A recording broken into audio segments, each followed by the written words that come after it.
Olá para você que nos acompanha pela rede de comunicação Frei Galvão. Estamos abrindo mais um espaço de informação e formação dentro da TV Web Frei Galvão. Neste espaço, nós vamos conversar sobre os assuntos que estão em pauta e interessam para o nosso público. Você é muito bem-vindo. Desde 2014, a Associação Brasileira de Psiquiatria, em parceria com o Conselho Federal de Medicina, organiza nacionalmente o Setembro Amarelo, mês de prevenção ao suicídio. Mas você sabe por que amarelo? Tudo começou com um jovem chamado Michael M., morador de Westminster, nos Estados Unidos, no estado do Colorado, que era conhecido pela família e pelos amigos como Mustang Mike. O motivo? O rapaz era entusiasta, fã do Ford Mustang e comprou um exemplar antes mesmo de ter idade para dirigir. O carro era um hardtop, fabricado em 1967, e o objetivo de Mike era restaurá-lo para usar como seu primeiro carro. Mike fez todo o trabalho sozinho e pintou o carro todinho de amarelo brilhante. Mike era descrito pelos pais, Dale e Darlene M., como um jovem de bom coração, alegre e bem-humorado. Mas, às 23 horas do dia 8 de setembro de 1994, o casal chegou em casa e se deparou com algo terrível. O Mustang estava parado na frente de casa, como de costume, mas Mike estava dentro do carro, já sem vida. Ele havia dado um tiro em si mesmo e havia um bilhete perto do corpo. Mãe, pai, não se culpem, eu amo vocês, dizia o papel. E com o objetivo de evitar novas tragédias como a de Mike, sua família teve a ideia de criar objetos simples que fossem carregados com a memória do filho e que de alguma forma pudessem ajudar jovens na mesma situação em que ele se encontrava. Então, surgiu a ideia das fitas amarelas, como o Mustang de Mike, cada uma delas presa em um cartão. Nos cartões, uma mensagem simples: se você está pensando em suicídio, entregue este cartão a alguém e peça ajuda. Por isso, desde 2003, a Organização Mundial da Saúde adotou o dia 10 de setembro como Dia Mundial de Prevenção ao Suicídio. São registrados cerca de 12 mil suicídios em todos os anos no Brasil e mais de 1 milhão no mundo. Trata-se de uma triste realidade que registra cada vez mais casos, principalmente entre os jovens. O suicídio não ocorre apenas em países de alta renda, sendo um fenômeno em todas as regiões do mundo. Das pessoas que cometem o suicídio, algumas vivem no aconchego de grandes famílias, outros eram tão solitários que sentiam que não tinham a quem recorrer. Cada morte afeta, em média, 135 pessoas adjacentes, o que totaliza 108 milhões de pessoas afetadas anualmente por mortes por suicídio. Por isso, para trazer para a nossa realidade, vamos acompanhar o testemunho de uma colega de trabalho nossa aqui no Santuário Frei Galvão, a Eliette Araújo, que conviveu com esse problema. Eu fui casada por 35 anos e durante esse tempo a gente teve muitos altos e baixos, até que, de acordo, né, com os médicos, meu marido foi diagnosticado com transtorno bipolar. As doenças, os transtornos, né, psiquiátricos causam ainda em nós um preconceito, medo, insegurança muito grande. E né, nesse depoimento eu não estou traçando nenhum conhecimento, né, vamos dizer assim, médico. Falo daquilo que nós vivemos na nossa família. Eu fui casada, né, e tenho 2 filhos. Meu marido é falecido e ele faleceu, né, de problemas do coração, mas nós passamos assim por momentos muito difíceis. Ele tentou o suicídio por 3 vezes e é um momento que a família toda fica desestruturada. Os médicos foram assim muito sensíveis conosco, né? E nos trouxeram assim, nos deram segurança para passar por esse momento. Mas é um sentimento assim de impotência, de culpa e muitos outros sentimentos muito confusos. Mas eu destaco aqui que com a conversa, né, com os profissionais, a gente tem que destacar alguns pontos. O pensamento do suicídio, ele não é falta de fé, nem de espiritualidade, ele não é para chamar atenção, e ele não é culpa de alguém.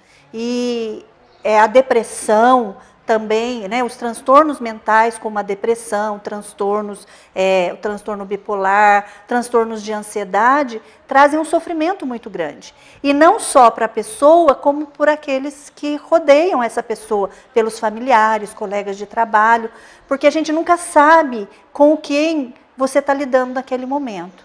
Então eu me lembro de muitas vezes sair para trabalhar e pensar como que eu iria encontrar meu marido depois, quando eu chegasse em casa.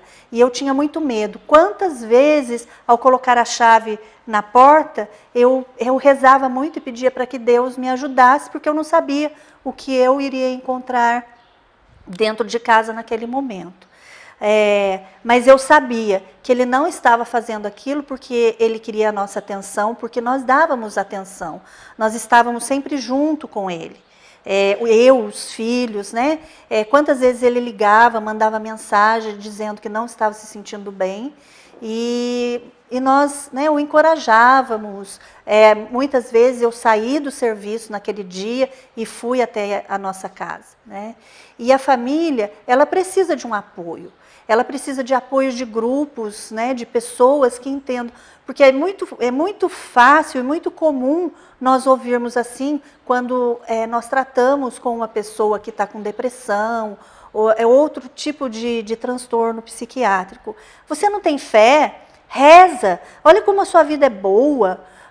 Por que você está sentindo dessa forma? Né? E a gente pensa isso também. Porque se nós olhássemos, né, para a minha vida, para a vida da nossa família, a gente não tinha motivo nenhum para que ele se sentisse daquela forma. Porém, não dependia dele, o sentimento estava dentro dele, fazia parte dele, mas não era ele, né? E ele não sabia lidar com tudo aquilo. Quantas vezes ele rezava e pedia para que Jesus tirasse aquilo do coração dele. E eu sei, eu afirmo com todas as forças do meu coração que Deus nunca nos abandonou. Apesar dele ter tentado por 3 vezes, Deus estava conosco, Deus estava com ele. E essa era a minha oração todas as vezes que eu tinha que sair de casa, que eu precisava deixá-lo sozinho, né? Nós estamos no mês de setembro, mês, né, que nós falamos, conversamos. Converse em casa. Se você que está me ouvindo, você tem uma situação dessa na sua casa, se algum de seus familiares passa por essa situação, reze primeiro, peça a sabedoria de Deus, não é a sabedoria nossa, porque nós às vezes nos achamos muito competentes, mas existe uma situação, aquilo que está dentro do outro, que nós não conseguimos atingir. Aquilo que está na mente, no coração e na alma, nós não conseguimos atingir, mas Deus consegue. E esse sentimento de suicídio, né, eu havia falado, não é falta de fé, não é para chamar atenção, e não é nem o desejo de acabar com a própria vida. É acabar com o sofrimento. O sofrimento chega a um grau tão grande que a pessoa não dá conta de viver naquele sofrimento. E ela não acha mais saída. Não encontra mais saída. E ela acha que a única saída é acabar com a própria vida. Então, esteja presente. Não é fácil. É cansativo. É uma luta porque você se sente impotente naquela luta. mas se você coloca Deus na sua vida, você que é familiar, reze, converse com outras pessoas, mas converse com aquelas pessoas que podem te ajudar. Muitas vezes nós vamos conversar com certas pessoas que mais nos prejudicam do que ajudam. Né? Tenha conversas boas, leia sobre o assunto. Eu li diversas vezes, né? E procure grupos de apoio, né? Tem o NA, né? Que é o Neuróticos Anônimos. Mesmo você que é familiar, né? Procure, eles podem ajudar. Existem passos, né? Que a gente pode dar. E nunca se sinta culpado. Né? A nossa tendência de familiar é achar que a gente fez alguma coisa para provocar aquilo. Não, é uma doença. Né? É muito fácil a gente ver a pessoa que sofre de diabetes, de hipertensão ou de qualquer outra doença física e a gente procura tratamento e vai atrás e toma os medicamentos. Mas a doença psiquiátrica é uma doença que a gente não enxerga, a gente sente os efeitos, né? E ela é difícil também de diagnosticar. E há muito preconceito, né? Eu ir no psiquiatra, eu levá-lo no psiquiatra, levá-la no psiquiatra, é um médico, como é o médico do estômago, como é o médico do coração, é um profissional que vai colaborar, ajudar, medicar e acompanhar o seu familiar. Meu marido hoje faz 2 anos que está com Deus, ele faleceu de um problema cardíaco que ele tinha, mas eu tenho certeza de que lá no céu, meu marido está sem doença nenhuma. Lá ele está como Jesus pensou nele, né? Eu sei que a doença vem da nossa limitação, do nosso pecado, do pecado do ser humano. E hoje ele está no céu como um dia Jesus o pensou e o chamou para a vida. Pois é, não é? A realidade do suicídio é muito triste. E a gente, às vezes, nem sabe que um vizinho, um parente, uma pessoa conhecida está passando por um problema desse. Por isso, hoje, nós vamos conversar aqui no nosso estúdio sobre a prevenção ao suicídio. Conosco está, presente aqui no estúdio, a psicóloga Ládia Baesso, que é aqui de Guaratinguetá. Ládia, muito obrigada pela sua presença aqui conosco. Seja muito bem-vinda. Eu que agradeço. Ládia, eu queria começar conversando com você para a gente esclarecer uma coisa. O que leva a pessoa a pensar no suicídio, a cometer um suicídio? A princípio, Andréia, é importante ter em mente que o suicídio ele é um comportamento, ele não é uma doença, né? E esse comportamento ele está atrelado a diversos fatores, né? Desde a depressão, o uso de álcool, de drogas ilícitas, a esquizofrenia, transtornos de humores, enfim, né? Por isso que dizemos que o suicídio ele é multifatorial, né? Então não encontramos aí uma causa única, específica que justifique tal ato. Então quer dizer, ninguém nasce predestinado a cometer um suicídio, né? Não, exatamente. Como a gente viu no começo do programa, nos números que eu li, aumentou muito o número de suicídio nos últimos anos e, infelizmente, tem acometido também muitos jovens. Por que isso? O jovem que tem uma vida inteira pela frente e então tem pensado mais em cometer o suicídio, em tirar a própria vida. Por quê? Então, os jovens de hoje, eles não são ensinados, né, a lidar com as diversidades da vida, né? Então, eles passam assim, muito tempo nas redes sociais e em relacionamentos virtuais, né? Então, veja, a tristeza, né, a frustração, a angústia, a dor, né, essas coisas que são próprias da natureza humana, que são próprias da adolescência, principalmente, né? Da adolescência, né? E que caracteriza aí todo um processo maturacional, né? E que nos fortalece quando o jovem está diante dessas questões, ele não consegue achar em si as habilidades necessárias para enfrentar a realidade, né? Então, veja, não é que o uso das redes sociais causa o suicídio.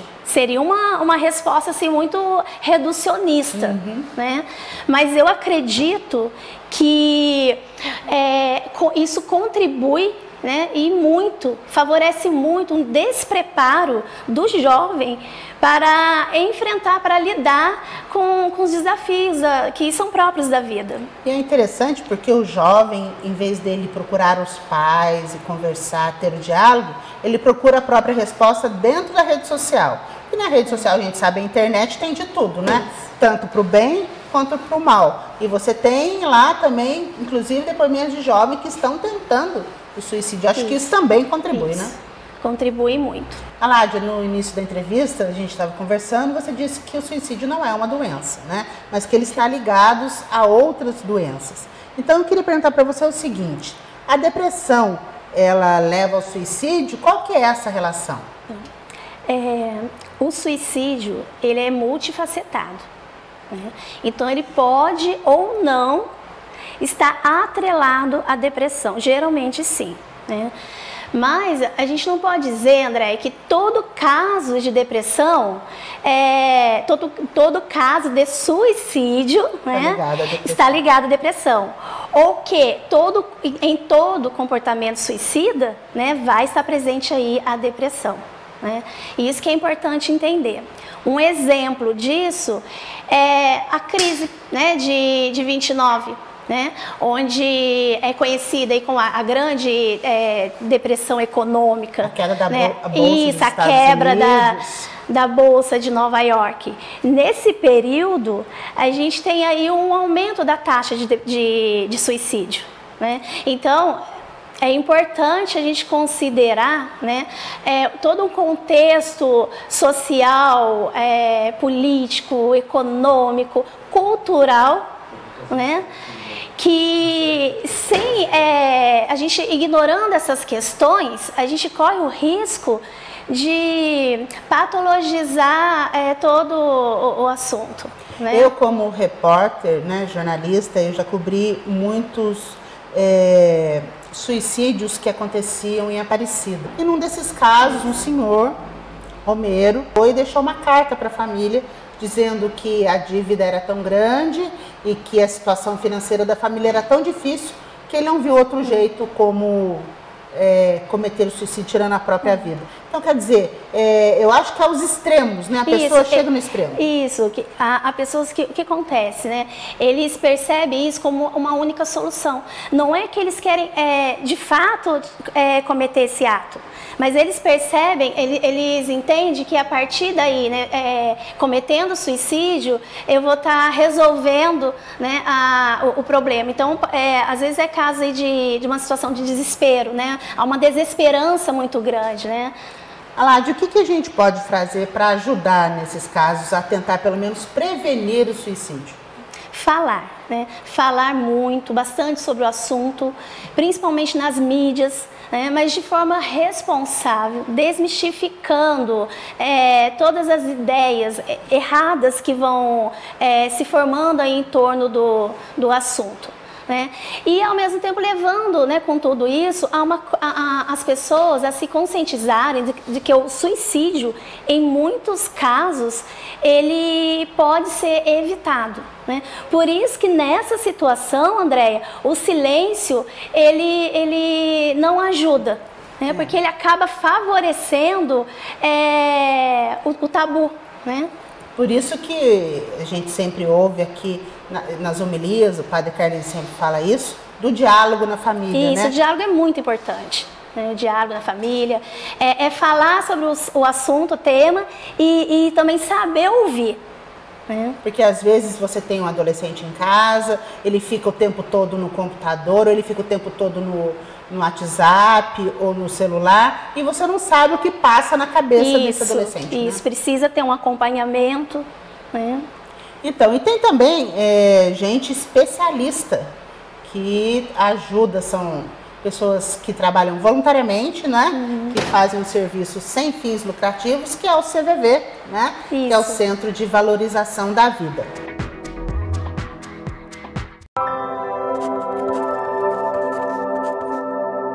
Vivemos num mundo bastante conectado, mas muitas vezes com mais solidão. O prazer pode transformar-se em peso ou profunda tristeza.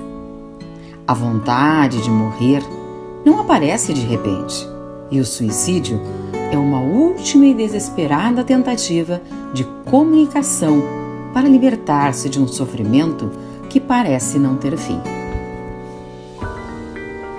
Neste momento de extrema fragilidade, ser acolhido é fundamental. Conversar com alguém pode ajudar. Isto é o que os voluntários do Centro de Valorização da Vida, o CVV, procuram fazer: compreender e aceitar, sem julgamentos e preconceitos. Tudo isso para olhar o outro do seu próprio ponto de vista, com empatia, de forma fraterna e que facilite o desabafo.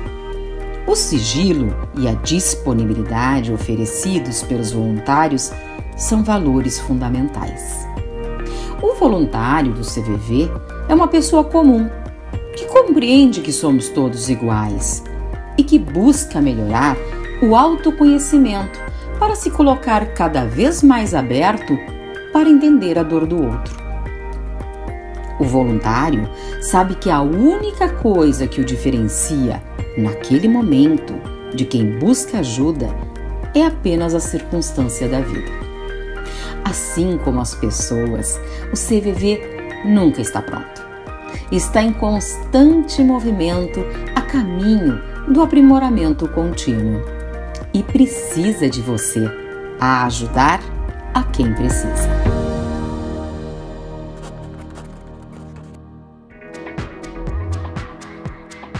Então, Aládia, uma das entidades que nos ajudam, né, na prevenção ao suicídio é o Centro de Valorização da Vida, né, que existe em quase todo o Brasil e que está presente, e o trabalho dele é esse: ajudar a ouvir as pessoas. Isso, 24 horas, né, Andréia? 24 horas, no caso daquelas pessoas que são sozinhas, que não tem com quem conversar, não tem um amigo, e estão lá para isso, para ajudar no combate ao suicídio. Porque o CVV, ele faz um trabalho de suicídio reconhecido em todo o Brasil. Ele é o Centro de Valorização da Vida, que foi fundado em São Paulo em 1962. Ele presta serviço voluntário e gratuito de apoio emocional e prevenção ao suicídio para todas as pessoas que querem e precisam conversar sobre total sigilo e anonimato. Contatos com o CVV são feitos pelo telefone 188 188 24 horas e sem custo de ligação, e a pessoa também pode ir pessoalmente nos mais de 120 postos de atendimento ou pelo site cvv.org.br, por chat ou também por e-mail. Nesses canais são realizados mais de 2 milhões de atendimentos anuais por aproximadamente 3.400 voluntários localizados em 24 estados, mais o Distrito Federal. Então, está aí a nossa sugestão para que você que tem um problema de depressão, que já está pensando no suicídio, ou que já pensou, ou que tem alguém na família, não é, que está passando por um problema desse, ou um conhecido, um amigo, seja ouvinte, fale, ouça, não é? Esteja presente na vida das pessoas. Eu queria agradecer muito a presença da Aládia Baesso aqui conosco, né, que nos esclareceu. Aládia, muito obrigada pelo seu tempo e por estar aqui conosco. Eu que agradeço, Andréia.